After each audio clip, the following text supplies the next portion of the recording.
لا حول ولا قوة إلا بالله العلي العظيم أعوذ بالله من الشيطان الرجيم بسم الله الرحمن الرحيم رب اشرح لي صدري ويسر لي أمري واحلل عقدة من لساني يفقهوا قولي اللهم صل على محمد وآل محمد وعجل فرجهم.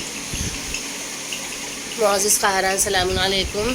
آج کا ہمارا موضوع درس تاریخ امام معصومین علیہ السلام ہے اور آج ہم امام جعفر صادق علیہ السلام کے بارے میں گفتگو کریں گے. درس نمبر 8 صفحہ نمبر 1 اور اس کے علاوہ آپ لوگوں کے پاس یہ PDF بھیجا جا چکا ہے تو آپ لوگ اس کا بغور مطالعہ کریں اور ہمیں واٹس ایپ یا ٹیلی گرام پہ بھیجیے اور جہاں جہاں غلطیاں ہوں پڑھنے میں اس کو درست کیجیے. تو درس کا آغاز کرتے ہیں. مختصر حالات زندگی امام جعفر صادق علیہ السلام. آپ کی ولادت 17 ربیع الاول سن 83 ہجری دوشنبے کے دن مدینہ منورہ میں ہوئی. آپ کی شہادت 15 شوال دوسری روایت کے مطابق 25 شوال سن 148 ہجری کو 65 سال کی عمر میں مدینہ منورہ میں منصور دوانقی کے زہر سے ہوئی. آپ کی قبر مبارک مدینہ کی مشہور قبرستان جنت البقیع میں ہے. آپ اپنے آباء و اجداد کی طرح امام منصوص معصوم عالم زمانہ اور افضل کائنات ہیں. آپ نے ارشاد فرمایا کہ ہم ہی ترجمان وحی ہیں، ہم علم خدا کے خزینہ دار ہیں، ہم ہی لوگ معصوم ہیں. خدا نے ہماری اطاعت کا حکم دیا ہے اور ہماری معصیت سے دنیا والوں کو روکا ہے. حضرت امام جعفر صادق علیہ السلام نے اپنے والد بزرگوار کی شہادت کے بعد 31 سال کی عمر میں 114 ہجری کو عوام کی ہدایت و رہنمائی کا فریضہ سنبھالا اور منصب امامت پر فائز ہوئے. آپ کا دور حکومت 34 برسوں پر محیط ہے. امام جعفر صادق علیہ السلام کا وہ دور ہے کہ جب دو بڑے بڑے خلفاء کا آپس میں ٹکراؤ ہوا اور جب بنو عباس اور بنو امیہ کا ٹکراؤ ہوا تو اس دوران بھی امام کو موقع ملا کہ جہاں پہ بہت سی حدیثوں کو اکٹھا کیا گیا اور ترتیب دی گئی. تو ایک کافی علمی دور تھا مولا کا اور خود امام کے یہاں بھی بہت سے بڑے بڑے لوگ جو تھے وہ درس حاصل کرتے تھے، مولا سے سیکھتے تھے اور ان کی بزم میں بیٹھتے تھے، ان کی شاگردی میں تھے. تو حضرت امام جعفر صادق علیہ السلام کی سیرت اور اخلاقی کمالات کے بارے میں مورخین نے بہت کچھ لکھا ہے. امام جعفر صادق علیہ السلام کی زندگی کو 3 ادوار میں تقسیم کیا جا سکتا ہے کہ ان کی زندگی کے 3 پارٹس تھے، 3 ادوار تھے. پہلا دور وہ ہے کہ جب آپ نے اپنے دادا امام زین العابدین علیہ السلام اور والد امام محمد باقر علیہ السلام کے زیر سایہ گزارا. یہ دور 83 ہجری سے لے کر 114 ہجری تک پھیلا ہوا ہے. دوسرا دور 114 ہجری سے لے کے 140 ہجری پر محیط ہے. اس دور میں امام جعفر صادق علیہ السلام کو اسلامی علوم و معارف پھیلانے کا بھرپور موقع ملا جس سے آپ نے بھرپور فائدہ اٹھایا. اس دور میں آپ نے 4000 سے زائد شاگردوں کی تربیت کی اور مکتب شیعہ کو عروج پر پہنچایا. امام کا تیسرا دور وہ ہے کہ امام کی آخری 8 سال کی زندگی پر مشتمل ہے. اس دور میں آپ پر عباسی خلیفہ منصور دوانقی کی حکومت کا سخت دباؤ تھا اور آپ کی ہر قسم کی نقل و حرکت پر مستقل نظر رکھی جاتی تھی. امام سے کسی کو ملنے بھی نہیں دیا جاتا تھا اور کافی ان لوگوں نے مولا کے اوپر نظر رکھی. عباسیوں نے چونکہ خاندان پیغمبر کی حمایت اور طرفداری کے نعرے کی آڑ میں اقتدار حاصل کیا. تو پہلے عباسیوں نے اس بات کا نعرہ لگایا کہ ہم خاندان پیغمبر کی حمایت میں ہیں، ان کی طرف ہیں، اور اس نعرے کی آڑ میں ان لوگوں نے اقتدار حاصل کیا، تخت خلافت حاصل کر لیا تھا.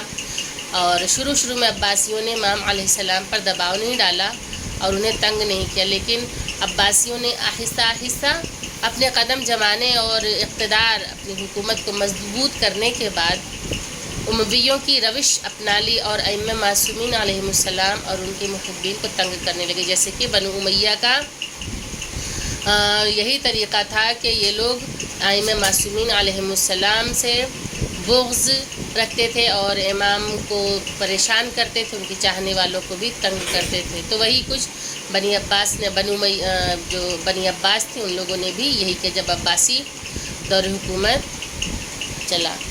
تو محبین کو یہ لوگ بھی تنگ کرنے لگے، ان پر ظلم و ستم کرنے کا سلسلہ شروع کر دیا۔ اس میں وہ امویوں کو بھی پیچھے چھوڑ گئے۔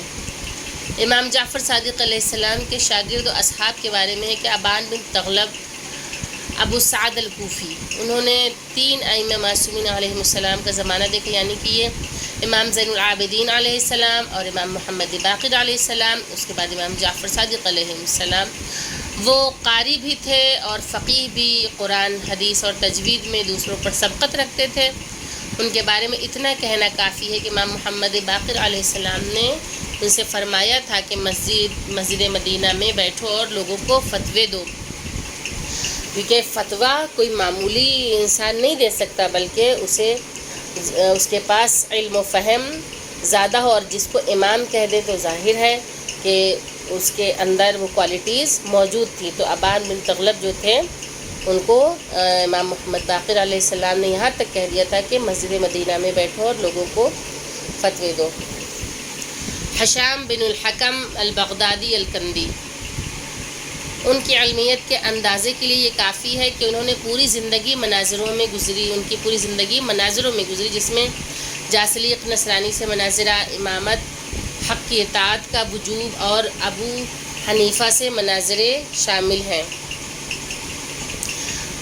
امام جعفر صادق علیہ السلام سے رسائی کے بعد انہوں نے اپنے آبائی مذہب کو تبدیل کر دیا اور مکمل طور پر اپنے آپ کو خدمت امام کے لیے وقف کر دیا اور آخری وقت تک پاسداران ولایت ہی رہے۔ حشام کے متعلق امام جعفر صادق علیہ السلام کا قول ہے کہ حشام ہمارے حق کا سراغ رساں ہے اور ہماری صداقت کا معید، ہمارے اعداء کی باطل قوتوں کا دفع کرنے والا ہے۔ امام محمد تقی علیہ السلام نے حشام کے متعلق کہا کہ اللہ ان پر رحمت کرے، وہ کسی طرح سے ہم پر حرف نہیں آنے دیتے۔ اس کے بعد جابر ابن حیان کے، جن کے بارے میں آپ سب نے سن رکھا ہے اور پڑھ رکھا ہے کہ وہ بھی ایک بہت بڑے عالم اور ایک طرح سے سائنسداں تھے۔ وہ امام جعفر صادق علیہ السلام کی شخصیت اور علمی فیوز کے سلسلے میں جابر ابن حیان توسی کے ذکر و خصوصیت حاصل ہے کہ جابر نے امام سے کسب فیض کے بعد علم کیمیا یعنی کہ علم کیمسٹری میں اہم انکشافات اور نظریات پیش کیے، جن کی بنا پر ان کو بابائے کیمیا یعنی کہ فادر آف کیمسٹری کے لقب سے یاد کرتے ہیں۔ جابر نہ صرف علم کیمیا کے ماہر تھے بلکہ حیاتیات یعنی کہ بائیولوجی، نباتات یعنی کہ باٹنی، علم حجر یعنی کہ جیولوجی اور نفسیات یعنی کہ سائیکالوجی پر بھی ان کے متعدد کتابیں اور رسالے موجود ہیں، اور آج بھی وہ ایک اہم ترین جز ہے ان علوم کے درمیان۔ تو اور ان کا خود بھی جب جابر ابن حیان کے انسائکلوپیڈیا جب آپ لوگ ان کے بارے میں پڑھیں گے تو انہوں نے خود کہا کہ مجھے امام جعفر صادق علیہ السلام نے اس طرح سے علم دیا ہے کہ جیسے چڑیا اپنے بچوں کو دانہ چگاتی ہے، کیونکہ چڑیا جو ہوتی ہے وہ جو چونچ میں دانہ لے کے آتی ہے وہ بغیر کسی تبدیلی کے اپنے بچوں کے منہ میں ڈالتی ہے۔ جیسا دانہ وہ چونچ میں لیے ہوتی ہے وہ ویسا ہی اپنے بچوں کو دیتی ہے، یعنی کہ اس کو ڈائجسٹ کر کے اس کو مخلوط کر کے نہیں دیتی ہے بلکہ جو دانہ اٹھایا وہی کھلایا۔ تو امام نے بھی بالکل اسی طرح سے جابر ابن حیان کو علوم ٹرانسفر کیے۔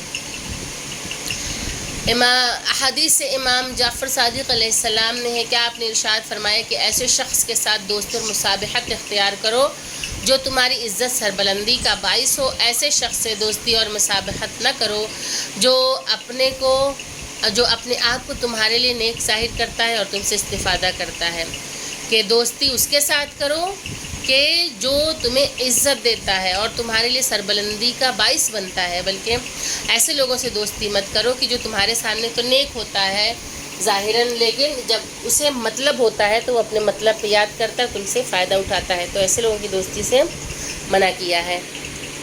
آپ نے ارشاد فرمایا کہ مومن کا کمال 3 خصلتوں میں ہے: دین کے مسائل و احکام سے آگاہی، سختیوں اور مشکلات میں صبر بردباری، اور زندگی کے معاملات میں منصوبہ بندی اور حساب و کتاب کی پابندی۔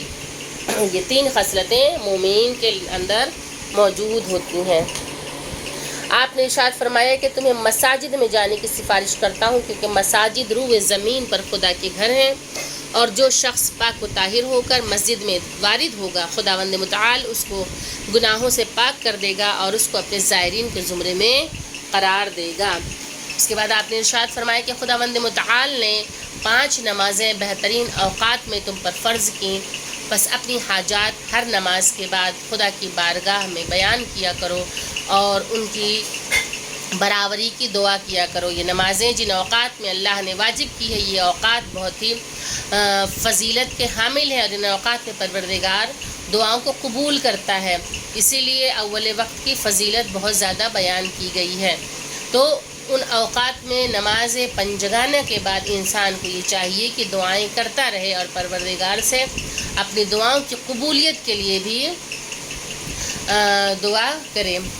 اس کی جو یہ درس ہے، یہ آپ لوگوں کا PDF آپ کے پاس ہوگا، اور اس کو آپ لوگ بغور مطالعہ کر کے اس کا ہمیں آڈیو بنا کے بھیج دیں، اور آپ لوگوں سے سوالات شروع کر رہے ہیں، آپ لوگ اسے نوٹ کریے۔ پہلا سوال یہ ہے کہ امام جعفر صادق علیہ السلام کی ولادت کب اور کہاں ہوئی؟ دوسرا سوال یہ ہے کہ آپ کی شہادت کب ہوئی اور کتنے سال کی عمر میں؟ تیسرا سوال ہے کہ منصور دوانقی کون تھا؟ اس کے بعد چوتھا سوال کہ امام جعفر صادق علیہ السلام کی زندگی کو کتنے ادوار میں تقسیم کیا گیا ہے؟ اس میں سے آپ دوسرے دور کا ذکر کریں۔ اس کے بعد اگلا سوال ہے کہ امام کے شاگرد اور اصحاب میں سے حشام بن الحکم البغدادی کے بارے میں اور جابر بن حیان کے بارے میں آپ لوگ لکھیں۔ اس کے بعد امام علیہ السلام کی احادیث میں سے کنہی 2 احادیث کو تحریر کریں۔ یہ آپ کے آج کے سوالات رہے، آپ لوگ ان کے جوابات لکھ کے ہمیں واٹس ایپ یا ٹیلی گرام پہ بھیج دیں۔ وآخر الدعوانا ان الحمدللہ رب العالمین، اللہم صلی علی محمد و آل محمد وعجل فرجہم۔ السلام علیکم، خدا حافظ۔